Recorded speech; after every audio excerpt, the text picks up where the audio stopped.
Sharingan और रिनेगन एक ऐसी आइज की पावर है जो किसी भी नाल्टो कैरेक्टर के पास होगी तो उसे सबसे खतरनाक पर्सन माना जाएगा। और जो नाल्टो यूनिवर्स के सारे लोग हैं वो उचिया की इस आंख से बहुत ज्यादा डरते हैं। लेकिन नाल्टो यूनिवर्स के अंदर और भी पावरफुल आइज है जिसके बारे में आपको बिल्कुल भी पता नहीं होगा, क्योंकि ये जो आंख है इन्हें बस एक दो बार ही दिखाया गया है। तो आज मैं आपको बताऊंगा नाल्टो यूनिवर्स की 12 स्ट्रॉन्गेस्ट आइज एंड ये आइज जो भी पोजेस करेगा वो एक नॉर्मल सुनोबी से बहुत ज्यादा ताकतवर होगा। तो नंबर 12 में आती है केसुरीगन, जो बस चिनोकी क्लैन के जो मेंबर होते हैं वही बस पोजेस करते हैं। लेकिन ये जो क्लैन है वो बहुत पहले ही खत्म हो चुका है और उसका बस एक ही मेंबर जिंदा बचा हुआ है एंड ये जो पर्सन है वो चीनू है। और ये जो केसुरीगन है इसके पास दो तरीके की पावर है। तो इस आइज की पहली पावर ये है कि वो किसी भी ऐसी चीज को कंट्रोल कर सकती है जो आयरन रिच हो। और इस जगह में मैं आपको सिंपली समझाऊं तो इस आइज से उस चीज को कंट्रोल किया जा सकता है जिसके अंदर आयरन की ज्यादा मात्रा है। और इससे चीनो ब्लड को भी कंट्रोल कर सकती है क्योंकि ब्लड के अंदर भी आयरन रहता है एंड इसने एक बार ओपोनेंट को एक क्रोच मार दी तो ये उसके पूरे ब्लड को एक बार में बाहर निकाल सकती है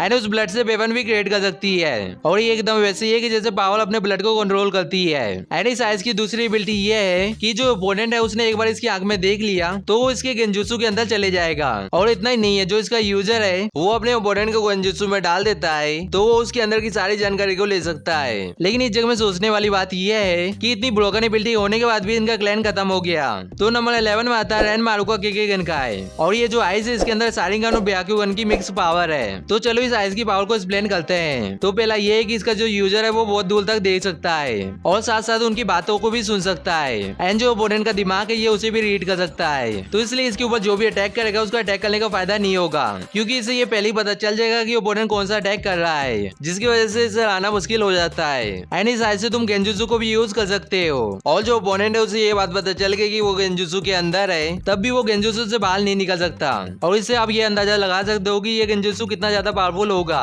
तो जो नंबर 10 है उसके अंदर आता है टेंसेगन और ये जो आंख है उसे ब्याकुगन और सुजुकी के चक्रों को मिला के बनाया गया है। और ये जो आइज है इसे हमने सबसे पहले तोंदरी के पास देखा था एंड ये जो टेंसेगन है हमें इसके बारे में ज्यादा कुछ नहीं पता है क्योंकि हमें इसके बारे में कुछ ज्यादा दिखाया ही नहीं गया। लेकिन जो टेंसेगन का यूजर है वो इसका यूज करके मून से अर्थ को टकरा सकता है और जो यूजर है वो इससे सेज मोड का भी यूज कर सकता है एंड ये देखने में एकदम मित्सुकी के सेज मोड जैसा दिखता है। और इसका इतना नीचे रहने का रीजन ये है कि हमें इसके बारे में ज्यादा कुछ नहीं पता है। तो अब आता है नंबर 9 में ब्याकुगन। तो ये जो आइज है वो युगा क्लैन के जो मेंबर होते हैं उनके पास ही होती है और ये जो आइज है वो सुजुकी के पास भी होती है। और जो दूसरे शिनोबी हैं वो भी अपने आंख में ब्याकुगन को इम्प्लांट कर सकते हैं, लेकिन इसकी पावर को यूज करने के लिए उन्हें ज्यादा झगड़ा लगेगा। तो अब इस आइज की पावर के बारे में भी बात कर लेते हैं। तो जो ब्याकुगन है उसके अंदर टोटल दो एबिलिटी है। पहला ये है कि जो यूजर है वो ओपोनेंट के अंदर जो चक्रे पॉइंट है उन्हें दे सकता है। बेसिकली ये जो एबिलिटी है वो एक्सरे जैसे ही है। और जो दूसरी एबिलिटी है वो विजन प्रोवाइड करती है थोड़े से दूर का एंड आप ब्याकुगन को ट्रेन करके इसकी दूरी को और बढ़ा सकते हो। और जो नेजी युगा है उसने एकदम ऐसा ही किया है। तो जो नेजी युगा है वो पहले 50 मीटर तक देख सकता था लेकिन अब वो ट्रेन करने के बाद 800 किलोमीटर तक देख पाता है। और हमें नाल्टो सीरीज में ये चीज बताई गई थी कि जो ब्याकुगन है वो 360 डिग्री का जो विजन है उसे प्रोवाइड करता है, यानी कि तुम कोई सी भी जगह में देख सकते हो। लेकिन यहाँ हमें बाद में ये चीज पता चलती है कि जो सर के पीछे वाला हिस्सा होता है उस जगह में देखा नहीं जा सकता। और अब 8 नंबर में आता है शारिंगन एंड जो शारिंगन है वो बस उचिया क्लैन के जो मेंबर है वही बस पोजेस करते हैं। लेकिन यहाँ दूसरा शिनोबी भी इसका यूज कर सकता है। बस इस जगह में एक परेशानी है कि दूसरा शिनोबी शारिंगन को यूज कर रहा है तो उसे डबल चक्रा लगेगा शारिंगन को यूज करने के लिए। और अब बात कर लेते हैं कि शारिंगन के अंदर कौन सी एबिलिटी है एंड जो शारिंगन है वो वैसे एक्टिवेट नहीं रहता।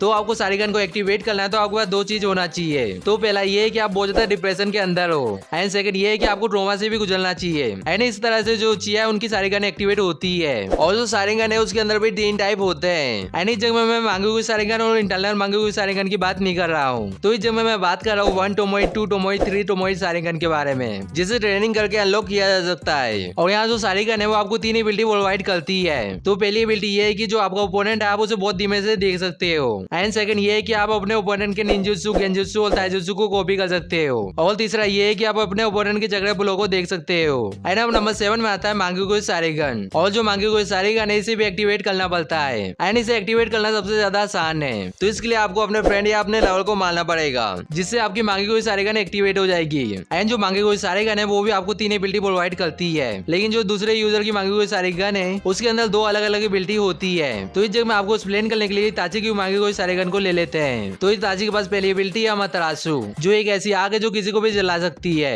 एंड ये जो आग है इसे बुझाया नहीं जा सकता। और जो दूसरी एबिलिटी है वो सुकियोमी है जिसे सबसे पावरफुल गेंजुत्सु कंसीडर किया जाता है। एंड हमने ये देखा था कि ताची ने इसका यूज काकाशी के ऊपर किया था और इताची ने इसका यूज अपने लेवल के ऊपर भी किया था। एंड तीसरी एबिलिटी है सुजानो, यानी कि तुम्हारे पास मांगे हुए सारे गन है तो तुम सुजानो को समन कर सकते हो। और जो सुजानो है उसे एक अल्टीमेट डिफेंस भी बोला गया है। लेकिन यहाँ मांगे हुए सारे गन का एक ड्रॉबैक है, तो इस जगह में आपने मांगे हुए सारे गन की ज्यादा एबिलिटी का यूज किया तो आप लोग ब्लाइंड हो सकते हो, यानी कि आप अंधे हो सकते हो। और जो नंबर 6 है उसमें इंटरनल मांगे हुए सारे गन आता है एंड इसे भी एक्टिवेट करना पड़ता है। तो इस जगह में आपको इंटरनल मांगे हुए सारे गन को एक्टिवेट करना है तो आपको जो आपके रिलेटिव की मांगे हुए सारे गन है वो चाहिए होगी, जिसे आपको अपने मांगे हुए सारे गन में मर्ज करना पड़ेगा और इससे इंटरनल मांगे हुए सारे गन एक्टिवेट होती है। और उसके बाद से आप मांगे हुए सारे गन की एबिलिटी को बार बार यूज कर सकते हो एंड इस जगह में आप ब्लाइंड भी नहीं होगे। और इसका एक और बेनिफिट है कि आप इससे चक्र को अच्छे से कंट्रोल कर पाओगे एंड इससे आप फुल बॉडी सुजानो का भी यूज कर सकते हो। और आपको ये पता ही होगा कि सुजानो कितना ज्यादा पावरफुल होता है। तो अब नंबर 5 में आता है कोकुगन,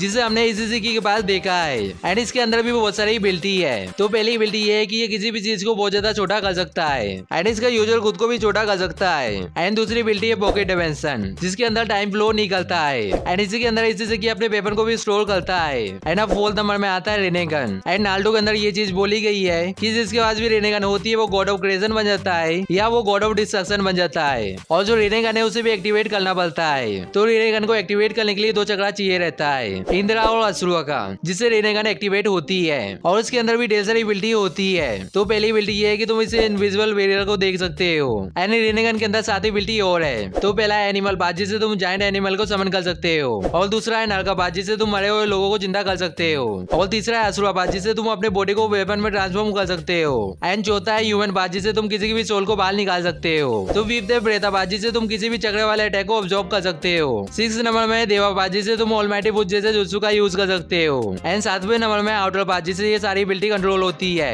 और जिसके पास रेनेगन है वो गेटो स्टैचू को भी समन कर सकता है एंड जो गेटो स्टैचू है वो टेंटेल की बॉडी है। तो नंबर 3 में आता है सेनेरिगन, जिसे हमने सबसे पहले मोमी एडा के पास देखा है एंड इस साइज के अंदर सबसे ज्यादा ब्रोकन एबिलिटी है। तो इसके अंदर टोटल 2 एबिलिटी है। तो पहला ये है कि एडा इससे किसी के भी पास को देख सकती है, लेकिन इसकी एक लिमिट है कि तुम उतना ही पीछे देख सकते हो जितनी तुम्हारी एज है। और इससे एडा किसी को भी लाइव देख सकती है, यानी कि तुम कुछ भी कर रहे हो तो एडा तुम्हें लाइव देख सकती है। जैसे कि अभी मैं वॉइस ओवर कर रहा हूँ तो एडा मुझे दूर से लाइव देख सकती है। और जो दूसरी एबिलिटी है वो सबसे ज्यादा खतरनाक है, क्योंकि वो एक ओमनीपोटेंस एबिलिटी है। एंड आप लोगों को सिंपल भाषा में समझाओ तो तुम इससे रियलिटी को चेंज कर सकते हो और इसके बारे में हमें और कुछ ज्यादा पता नहीं है। तो नंबर 2 में आता है जोगन, जिसे प्योर आइज भी बोला जाता है एंड हमें बोरुटो के पास सबसे पहले जोगन देखने के लिए मिली है। और जो सिवाय उसुजुकी है उसके पास भी जोगन है, इसलिए इसे सबसे पावरफुल आइज बोलना गलत नहीं होगा। लेकिन इसके बारे में भी हमें ज्यादा कुछ नहीं पता है। फिर भी जोगन के अंदर रीनेगन, सारेगन और ब्याकुगन की पावर है, जैसे कि जोगन सारेगन की तरह अटैक को बहुत स्लो में होते हुए देख पाती है एंड ब्याकुगन की तरह ओपोनेंट के जगह पॉइंट को भी देख पाती है। और इससे रीनेगन की तरह दूसरे डायमेंशन में भी ट्रेवल कर सकते हैं एंड बोरुटो इससे उन पोर्टल को भी देख पाता है जो पेयर होने वाले हैं एंड इससे इविल एनर्जी को भी देखा जा सकता है।